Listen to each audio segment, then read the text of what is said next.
রুগীরা সন্তুষ্ট। আমরা দায়িত্ব নেওয়ার পরে সেবার মান বৃদ্ধি পেয়েছে। আমরা তো মাত্র 6 মাস হলো আসলাম। 6 মাস তো খুব ছোট্ট একটা সময়, 17 বছরের জঞ্জাল দূর করতে তো একটু টাইম লাগবে। আমরা চেষ্টা করতেছি আগামী 3 বছরের ভিতরে সকল স্ট্রাকচার পরিবর্তন করে আমাদের স্বাস্থ্যসেবাকে একটা উন্নত মানে নিয়ে যাবো।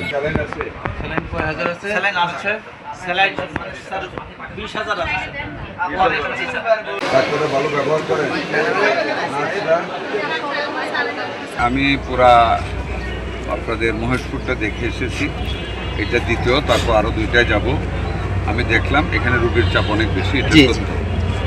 চিকিৎসা সেবা ডাক্তারদের সম্বন্ধে আমি রোগীদের সাথে, আপনারা আমার সাথে ছিলেন, অবশ্যই কয়েকটা জায়গা ঘুরে দেখেছি, ইমার্জেন্সি দেখেছি, মেয়েদের ওয়ার্ড, পুরুষের ওয়ার্ড, তারপর আপনার অ্যান্টি রেবিস সেকশন যেখানে ইপিআই করা হয়, টিকা দেওয়া হয়, আলাপ করেছি। রুগীরা সন্তুষ্ট। আমরা দায়িত্ব নেওয়ার পরে সেবার মান বৃদ্ধি পেয়েছে।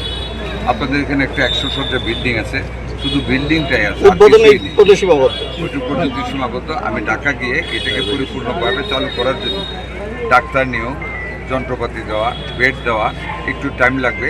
আমি সকল কার্যক্রম শুরু করবো ইনশাআল্লাহ। এখানে যে প্রেশার দেখলাম, আরেকটা হাসপাতাল হয়েছে যথাযথই, এবং সেটাকে চালু করলে এই প্রোগ্রামটা এখানে থাকবে। আর সার্বিক দিক থেকে ডাক্তারের প্রেজেন্স, শতভাগ ডাক্তার আছে, নার্স আছে, স্টোর রুম দেখেছি, এক্সপায়ার্ড কোনো মেডিসিন নাই, ওষুধ দিচ্ছে রুগীদেরকে, রুগীদের খুব কষ্ট হচ্ছে না, আমি রিপোর্ট করে নিয়েছি। তো মোটামুটিভাবে ভালোই পেয়েছি। আরও উন্নত হতে হবে, আরও উন্নত করতে হবে। লোডশেডিং কিংবা ঘরের বাইরের তীব্র গরমে ওয়ালটন রিচার্জেবল ফ্যান থাকলে থাকবে শুধু বাতাস আর বাতাস।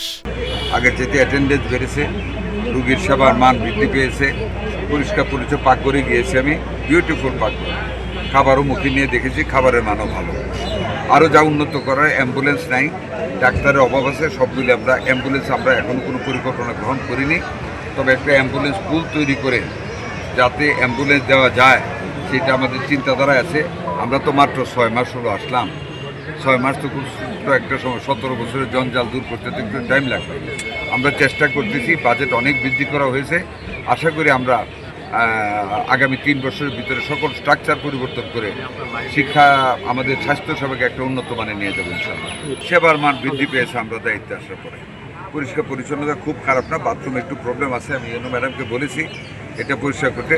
অনেকগুলি প্রবলেম অ্যাসোসিয়েটেড আছে, যেমন আউটসোর্সিং নিয়ে একটা প্রবলেম আছে, রেগুলার আসে না, ওদের বেতন দেয় না কন্ট্রাক্টররা, একটু অসন্তোষ আছে, কাজ হয়তো কম করে। আদারওয়াইজ পাকঘর খুব ভালো পেয়েছি। আমি সেবার মান, আমি বলবো এই জনসংখ্যার আধিক্যের ভিতরে অল্প কজন ডাক্তার যে সেবা দিচ্ছে, আমি এটাকে প্রশংসা না করলে আল্লাহর কাছে আমি দায়ী থাকবো।